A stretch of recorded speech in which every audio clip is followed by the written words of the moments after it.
Hello, everyone, and welcome to iCritic Live. This is the podcast where we talk about entertainment, pop culture, and life in between. I am your host, Kevin T. Rodriguez, film critic of iCritic.net. And what you just heard was part of the trailer for the new ID docu-series, which is streaming on Max at the moment, called Quiet on the Set, The Dark Side of Kids TV. This is a documentary expose on Nickelodeon and sexual assault allegations from people who worked on the show. Now, we try to keep this show family friendly, and I'm sure the idea of us talking about Nickelodeon and all these old shows might seem like this would be a fun family time, but I can assure you this is not going to be one of those episodes. We have designated it with a explicit warning label, one of the few times we do this, and we are warning parents that this is not going to be an episode for families. So, Victor, Anthony, if my nieces and nephews are in the car and you're listening to this and we're hoping to listen to Uncle Kevin's newest episode, you might want to turn this off and, listen to it without the kids this one time. Because, do we have something to talk about. Now, as I'm recording this, I have just finished episode 4 of Quiet on the Set. It is Monday night. It is very late. I am probably going to be tired at work the next morning because I'm up late recording this episode. But it's haunting. And I need to say something before, while it's fresh. Because, I see a lot of movies and I see a lot of TV shows. I read a lot of books. I expose myself to a lot of really dark stuff through the media. With entertainment, sometimes entertainment goes in dark places. Sometimes it's justified. Sometimes it's really not. I've seen some documentaries where the dark side of humanity is really shown, and this might definitely be one of them. I encourage people, even though I love movies and film and stuff, I always warn people that Hollywood is not a glitz and glamour place. Hollywood destroys the very dreams that they make money off of. And it can be sick sometimes, and you would hope that the last place that you would see it happen is in kids cartoons. Well, not even kids cartoons, but just kids shows in general. And Quiet on the Set follows the shows that were produced by Dan Schneider. Things like The Amanda Bynes Show, Clarissa Explains It All, Josh and Drake, Zoe 101, iCarly. Dan Schneider is, or was, I should say, because he's no longer working for Nickelodeon. He was Nickelodeon's golden child. He produced a lot of the big hits for Nickelodeon that allowed Nickelodeon to compete with the Disney Channel and, to a lesser extent, Cartoon Network. And the reputation that he had with working with actors and cast members was kind of an open secret. He was always having people give him a massage, which that's against union rules. It's also a huge invasion of personal space, obviously. A lot of the former actors and actresses who were on these Nickelodeon shows have come forward and said that they were abused by Dan Schneider and other people on the set. I believe Janet McCurdy has been the most vocal out of all of them. She wrote an excellent book called I'm Glad My Mom's Dead, where she details her experiences working for Nickelodeon and the abuse she suffered from her mother. But she also talks about this, how should I put this cruel, overshadowing creator on the shows. This person's just called the creator. And it's been largely interpreted that this was a way to say Dan Schneider without saying Dan Schneider. And after this documentary, I think all pretense and, you know, how should I put this, claims of, well, I don't think you can really say that anymore. It's pretty obvious it's Dan Schneider. So these stories in the Nickelodeon show have dogged Schneider and these shows for years. You've seen a lot of YouTubers who look at these clips with adult eyes saying some of these shots look very sexualized, some of these jokes are very weird for a kid's show because you know, it's very different when, like, you know, Animaniacs, for example. Maybe that's a bad example because Animaniacs did have some, you know, perverse adult jokes sometimes, but it's very different when, like, a show like Animaniacs or Tiny Toons or something would sneak in like a joke that only adults would understand, but it wasn't really like an offensive joke by any stretch of the imagination. It was just like a little, you got to be a little older to understand that joke. But a lot of these live action Nickelodeon shows had a lot of feet shots. The kids were put in suggestive poses, like, you know, one shot featured like a teenage boy trying to lift a teenage girl up onto a counter, and he does it several times because he can't quite get her up. And, you know, if an adult, you look at it and it's like, it kind of looks like something's going on behind that they shouldn't be doing in public. There's the Ariana Grande videos are the most popular, where like she's upside down in her bed pouring water on herself. It looks like, you know, like a guy is, well, let's just say it looks like something R. Kelly would do to someone. Very disturbing stuff. And these rumors have gone around for a long time. These clips have been compiled by YouTubers, but now ID, which I believe is Independent Discovery, which is a Warner Brothers Discovery division, or Investigative Discovery, that's what it is. They decided to look at the allegations hardcore. They called people, they did their facts, and now they have compiled everything that they've discovered into a 4-part docuseries.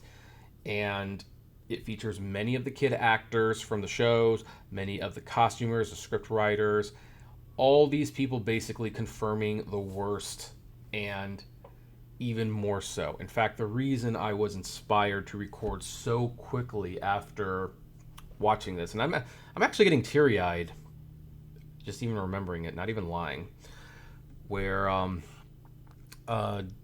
Drake Bell, I hope that's his name. I am so bad with names. So yeah, it's Drake Bell. He has decided to come forward and out himself because he was sexually abused by one of the dialogue coaches that were at Nickelodeon. And he was just known as a John Doe during the proceedings, and he did not have a lot of support from the industry. He really got virtually no support from the industry.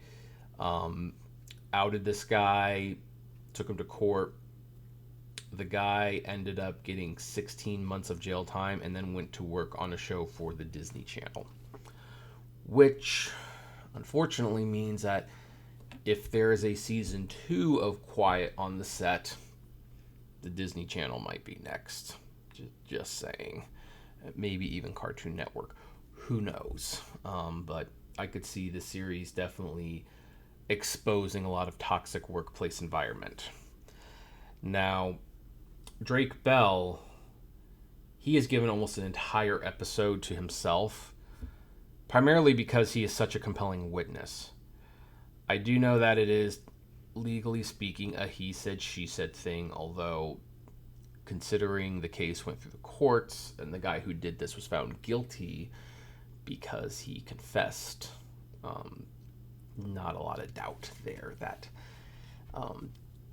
Drake Bell is telling the truth. And, you know, this is not something that you can articulate into words very easily, but watching him explain and tell his story and the pauses, these are some of the most painful pauses I have ever seen in an interview.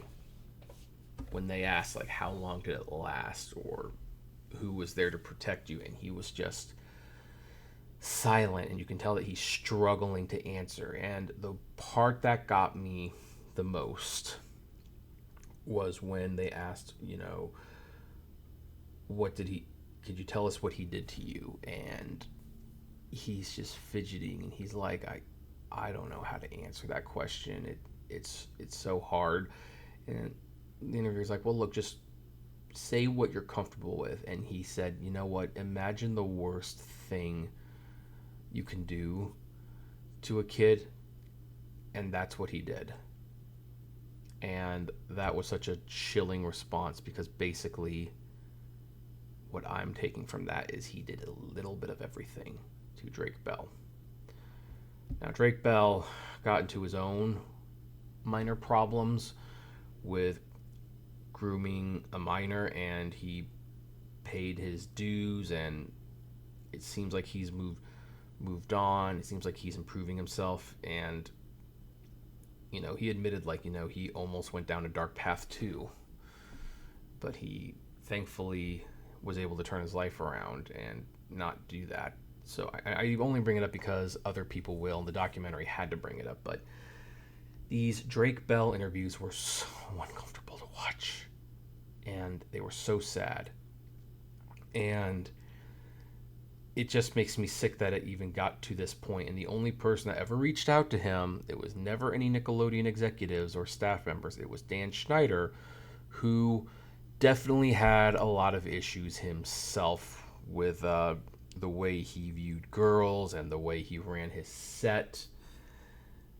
This is just a very, very disturbing docuseries. And this follows a few years after the revelations of Chris Falusi, the creator of Ren and Stimpy, turned out to be a groomer himself, who turned out to be guilty of statutory rape, who basically admitted to sleeping with underage girls. Like, it makes you wonder what's going on at Nickelodeon. Where are the safety and standard practices? Where are the adults in the room who are supposed to protect these kids? It is really, really sad. And this is a tough watch. It's hard for me to say, oh, you gotta watch this because it's entertaining, because it's not an entertaining docuseries. This is kind of like The Social Dilemma and An Inconvenient Truth. This seems like something you need to watch because you need to understand where the problem is. People need to understand that this is a huge blind spot. We can't be having kids be in these kid shows and being subject to these monsters. They need to be protected. They need to be safe. And there's a lot of things in this that by the time this is going out, we might even be seeing some repercussions from this series. One of the things that came up was that there were powerful people who wrote letters of support for the pedophile who molested Drake Bell. And the letters were unsealed, and there's some bad names in there. I mean, there's some names in there that are very disappointing. James Marsden is one of the names. Ryder Strong and Will Friedle from Boy Meets World. Now, they commented on their podcast that they did not have all the facts and everything like that. Drake Bell accuses them of basically being told that the letters would be unsealed and that they're trying to get ahead of the story. I don't know which of that is true. I could see a little bit of both of that being the case, but some of these names coming out in support of this monster, this is going to do some serious damage to their careers potentially. And so I'm curious to see what happens there, but here's what I'm most curious to see what's going to happen. What's going to happen to the Nickelodeon brand? Because I'm actually getting to the point where I'm thinking that brand is toxic. As in, you need to get rid of that brand. You need to, and I know, sacrilegious, it's been around for years. I have fond memories watching Nickelodeon. But I think one of the best things for for Paramount to do right now is to retire the Nickelodeon brand and rebrand. Just give it a new, fresh paint, because this has happened too many times. You have the problems with the Ren and Stimpy creator. That tainted Nickelodeon, but hey, it was a one-time thing. It was one guy, but this, where it's multiple people, and clearly the network didn't do anything. The fact that 3 pedophiles got to work on many of these shows at once, it's like this was a problem. Like, Nickelodeon was at the very least incompetent in what they were doing. So I do wonder if Paramount is going to probably going to take some flack. They are probably going to put out a statement. At least I'd hope they put out a statement. That's the bare minimum they could do. But I wonder if going forward, if there's not internal meetings going on, like, look, Nickelodeon, the name has now been mired in 2 or 3 major controversies in the last 5 years. People are starting to look at Nickelodeon like they're the company that hires child predators to work on shows with kids. It's hard to come back from that reputation. So I'm wondering if the best thing for Paramount moving forward would be, you know what? Retire the Nickelodeon brand. Just get rid of it. Get rid of the orange. Get rid of everything. Start fresh. Start with a brand new name for a kids block. Like it's happened before. When TBN became Spike TV or something like that, or Showtime became Paramount Plus with Showtime. They rebrand all the time, and I know Nickelodeon is a popular brand, but now it's popular for all the wrong reasons. And I don't see how it survives as a brand going forward, because I think people are going to look at that orange logo and they're going to feel sick, and they are going to associate it with something sinister and evil and vile, and I just don't know how they get around that. So anyway, folks, this was not a fun episode. I actually recorded another episode, which was like a rant episode of some sorts that was going to go up today, but this pushed that back to later in the week. So I can tell you next time we're going to talk about animation as cinema fans and the recent demise of Voodoo. Obviously, much less heavy conversations than this one, and with 2020 being a big perspective, far less important topics when you get down to it. But, we do have to, have as much fun as possible. Life is hard and it's cruel and it's not fair, and there are injustices, and we should try to right those injustices, but we should also try to have fun when we can. So I will probably do a follow-up of this situation later on as the fallout, because there's going to be a fallout. I just don't know 100% what it's going to be.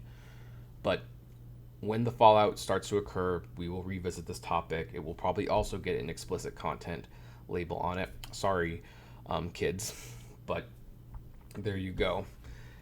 And I'm just going to, instead of doing our usual outro, I'm just going to say, if you need help, there is help out there. In fact, if